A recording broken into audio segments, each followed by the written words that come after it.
Yo, what's good, YouTube, man? It's Gary with another Fan TV, man. Back at another video. At the content of this video, go smash that like button. At the content of this channel, go ahead and subscribe, man. Look, so Ravens versus 49ers, the bullies of the AFC versus the bullies of the NFC, and the game that's being titled the game of the year so far, right? So let's get right into it. Give my thoughts on it, how the Ravens can win this game, and let's just go down the line, right? All right. So as far as the injury report goes, since this game is on Monday, it's kind of hard to give like a game status of, who's going to play this and that, as far as like who's questionable, stuff like that. But I know on the Ravens side, guys like Marcus Williams, Odell Beckham, Zay Flowers, they all came back practice. Ronnie Stanley practiced like a non-contact jersey on Thursday. Because he had a concussion, you know what I mean? So we'll see if he can play out there. But I think the Ravens are going to have a decent amount of guys that are going to suit up and play on Monday. So I'm not too worried about the injury bug when it comes to the Ravens. As far as the 49ers go, I think they're going to have some guys that come back, like a Javon Hargrave, some guys along the defensive line that's going to help boost an already, impressive pass rush, right? So Ravens definitely going to have their hands full when it comes to that, okay? So let's get into the 49ers' last 3 games. So 3-0, that will be a win over the Eagles 42-19, a win over the Seahawks 28-16, and a win over the Cardinals 45-29, right? So right now the 49ers are rolling. They've been rolling for most of the year. They had a little bit of a slump, I guess you could say, when they play like teams like the Browns, the Bengals. They lost to both of those teams, but for the most part this season, 49ers been on the road. They've been doing their thing, man. They are truly one of the better teams in the league. So all right, so let's get into. Oh, my phone is low. So yeah, the 49ers are 11-3, just like the Ravens are 11-3. All right, but anyway, let's get into the 49ers defense. Okay, so for the defense, they're allowing 310 yards a game, which is 19th in the NFL. 40% third down conversion rate, which is 22nd, so not so great there. But pass defense, 220 yards allowed, 15th, 66% completion, 24th, 3.1 sacks a game for 7. So that pass rush is getting after it. Rushing defense, 89 yards a game, which is 3rd. So this is now back-to-back weeks where the Ravens are facing a top 5 run defense. Excuse me. The Jacksonville Jaguars last week had a really, really good run defense, but guess what? The Ravens ran for, I believe, 250 yards on the Jaguars, somewhere around that number, right? They ran for a lot of yards on Jacksonville. Unfortunately, obviously Keaton Mitchell gets hurt, so that's unfortunate. But the run game was going off, with Lamar, Keaton when he was out there, and Gus Edwards himself. All right, so that's the 49ers defense, okay? Now, for the 49ers offense, all right, they are averaging 30 points a game, 3rd in the NFL, 402 yards a game on offense, which is 2nd, a 47.95 third down conversion rate for 4th, and 68.52 red zone touchdown conversion rate, which is 1st in the NFL, okay? So they're getting down there, they're scoring. Now, the Ravens had a team like this earlier in the year when they played the Chargers. The Chargers were like top 5-ish, I believe, when the Ravens ran into them in red zone touchdown percentage. But in that game, they struggled to get the ball in the end zone versus the Ravens, right? Now, obviously, the 49ers are a better team than the Chargers. But these kind of stats and numbers where like this team's the best of this, best of that, the Ravens are still finding a way to combat that, on their side, okay? All right, so 49ers pass offense, this is probably the most impressive thing about the team, honestly, being honest, right? 262 yards a game, which is 2nd in the league, right? On 27.9 attempts, which is 32nd in the league. So they have an extremely explosive passing game, right? When you consider the fact that you throw the ball the least in the league, but have the 2nd most yards per game. That's extreme explosiveness right there, okay? So got to give them credit for that. 1.9 sacks allowed per game, which is 2nd. Great offensive line, Trent Williams, all those kind of guys. The middle of their line is decent, but their tackles, they play well, okay? All right, so rushing offense, 139 yards a game. 3rd, so pretty much 140 because 139.9. Pretty much 140 yards a game. 3rd in the league, 29.5 attempts for 6th in the league in that right there. So we know about Christian McCaffrey. We know about Kyle Shanahan and what he comes from and how he runs his offense. And these guys that run this wide zone based offense, the run game is right at the focal point. That's the main thing, and everything else is built off of that. If you can get the run game going, this offense becomes extremely, extremely difficult to stop. All right, so let's get into the keys of the game, man. So this is how, we talk about how can the Ravens win this game. What do they have to do to come out successful, all right? In San Francisco, Christmas Day, everything like that. All right, so first thing for the Ravens offense, Ravens defense is only going to be one topic for each way, right? So for the Ravens offense, you got to win in the trenches, right? This is going back to your most basic football fundamental. Whichever team is more physical at the line of scrimmage is going to win this game, all right? That's on both sides of the ball, right?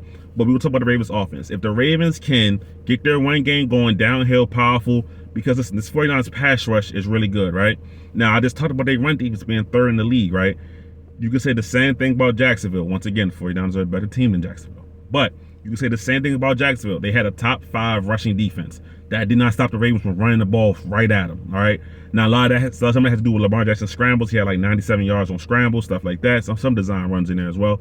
But you have to be able to win the trenches and actually have to be able to run the football, right? If the Ravens can run the football, slow down the pass rush, make them even second guess themselves for a second, they have a chance to win this game, right? And I don't want to say have a chance like I'm doubting the Ravens, or like, the Ravens are like pretty much a touchdown underdog in this game, right? I think it's about 5.5 points last time I checked. The line could have changed right now. I really don't know, but the spread was like 5.5 points, so 6 points really. Touchdown underdog, right? You know what I mean? Let's just round it all the way up. So for that to happen, for the Ravens to win this game, the running game has to be a part of this, right? I don't think this is a game where you just say we just gonna sit back, drop back, and hopefully Lamar can create like he did versus Jacksonville, right? Now Lamar is great, he's super talented, we know that, but I don't want to put that on him, because the whole purpose of this team getting better around Lamar Jackson was he did not have to be Superman for us to win games, right? He did not have to be, hey, jump on my back, guys. This is how we gonna do it. The whole point of getting everybody here, everybody around Lamar Jackson, right, was to say, hey, look, we have an MVP talented kind of quarterback. We don't need to have you say, hey, look, jump on my back, I'm taking you guys all the way, right? It'd be nice, but it's not something that it has to be done or we'll lose, right? The other guys, the offensive line, so I need better from Ronnie Stanley if he plays. I think he is going to play, but, we'll see. Concussion, I don't, yeah, it's still up in the air. We need better from him. We need better from Morgan Moses. When they rotate tackles, when Falele comes in, when McCurry comes in, we need those guys to hold up, right? Linderbaum and Zeitler have been the Ravens' 2 best offensive linemen this year. Not really a surprise there. I'm not worried about those guys, but your left tackle, your left guard, your right tackle, they need to have stellar games, right? They have to be able to hold up their end of the bargain, right? Have to, right? The Ravens can win in the trenches. They can win this game. Simple as that. I think the 49ers secondary is good, right? I think they have good players back there, but I think losing a guy like Hufanga earlier this year, it hurts them, right? I think their corners are good, right? I don't, but I'm not saying like I'm scared of Charvarius Ward and stuff like that, right? I think he's a good player, but that's just my personal opinion. Could come back to haunt me. That's just my personal opinion, right? Then we know what's Fred Warner and Greenlaw they do on the second level, right? Great players. Okay, all right. Now switch to the other side of the ball, defense, right? For me, how the Ravens win this game on defense, or how I want to see the Ravens play this game on defense, is make Brock Purdy the focal point, right? And what do I mean by that, right? Brock Purdy right now, 3,729 yards passing, second in the league. 29 passing touchdowns, first in the NFL. MVP favorite, right? According to everybody right now, Brock Purdy. And I want the Ravens to make him win this game. With all that being said, with all the numbers I just said, I want the Ravens to make Brock Purdy win this game, right? Because I believe that, I've said this multiple times by this point, Tyreek Hill, Christian McCaffrey are more worthy MVP candidates, but that's not what we're here to talk about, okay? If Brock Purdy is the MVP of the league, he has to show me that he can beat this Ravens defense, right? This is what I don't want to happen, right? Brock Purdy has, Brock Purdy does throw the ball down the field, so I'm not calling him a check down artist, stuff like that. The 49ers, I just gave you the numbers, right? Last in pass attempts, second in yards, right? So he is pushing the ball, but what I don't want to see happen is the Ravens play this 49ers offense and they give up a loss of run after catch. Christian McCaffrey gets off, right? I don't want it to be an easy button game for Brock Purdy. No, Make him throw this football, because when it comes to this 49ers offense, when it comes to this wide zone scheme, right, especially with Kyle Shanahan, because he doesn't really believe in having the super ultra talented quarterback like McVay. McVay saw that maybe, hey, Goff is not the guy. Let me go get Matthew Stafford to run this offense, take it to another level, right? And they won Super Bowl with that, okay? Kyle Shanahan's like, my offense is good enough. If you run the plays how I design them, we gonna have success, right? So with that being said, he doesn't have never really had a quarterback that can put it on his shoulders.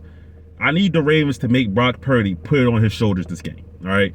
And that's gonna lead into the X factor right next in the next topic. But the Ravens need to make Brock Purdy win this game.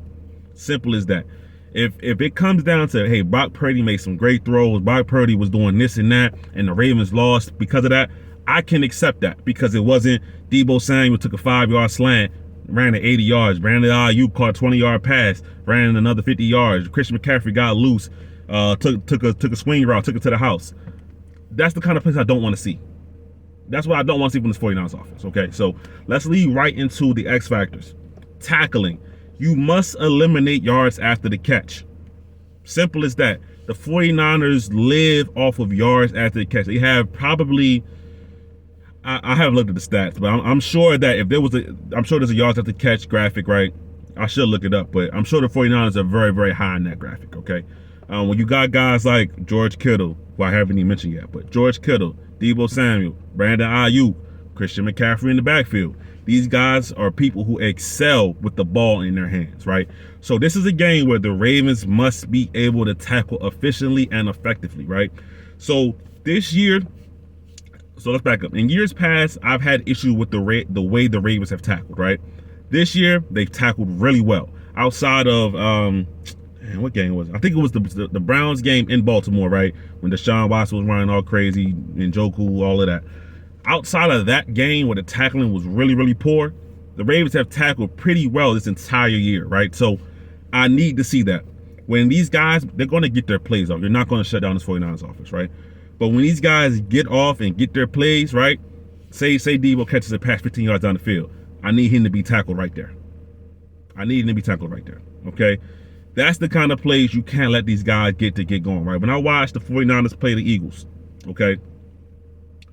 That's what happened. The Eagles, they started off strong, whatever. But once Deebo got going, once, the other players got going, it was over with. Because Deebo's the kind of guy, like he builds up momentum, right? Once he breaks that first tackle, it's like, okay, I feel like these dudes can't touch me. So I'm about to run through everybody. You can't let them get going like that. So to me, that's the main X factor. Tackling. Eliminate the yards after the catch, right? So let's get into what I think. If the Ravens are going to win this game, right? This is probably the first game of the year where I'm going into it where it's like the Ravens really could lose, right? I mean, every game this year, right? The Ravens have been that good to me where it's like, no, I see this as a win. I see this as a win, right? Just because they've been that good, right? Through these first 14 games, right? I haven't really seen a game where it's like, oh yeah, I think the Ravens might lose this one. This is the first game where I can see a possibility of the Ravens losing, right? So if I had to give a score prediction, I'm going to say, we're going to go 27-24 Ravens, right? If the Ravens can get it to that, they win the game, right? That's how I'm feeling about it. But this 49ers team is very, very good. Nothing to play with. The Ravens will have their A game because when it comes to playing good competition and good teams, the Ravens show up, right? I remember early on in the year when the Ravens are having a stretch where they were playing down to the competition a little bit and things that I've talked about as well, right? When the Ravens play, say the Ravens to play the Carolina Panthers, right? Right now, right? The Carolina Panthers are struggling right there, not to just call them out, but let's say the Ravens play the Carolina Panthers. I would be more worried about that game than this 49ers game, right? That's just because when the Ravens play teams that are below par, they play below par. When the Ravens play teams that are good, one of the best teams in the league like this 49ers team, the Ravens rise up to that competition, all right? So, and to me, the Ravens are there. They ain't in the rise up thing. They playing at their level, right? So to me, this is the two best teams in the NFL going at it. So give me your thoughts, predictions, comments, man. We'll talk about it there. But it's Gabriel, just on Fan TV. I'm out.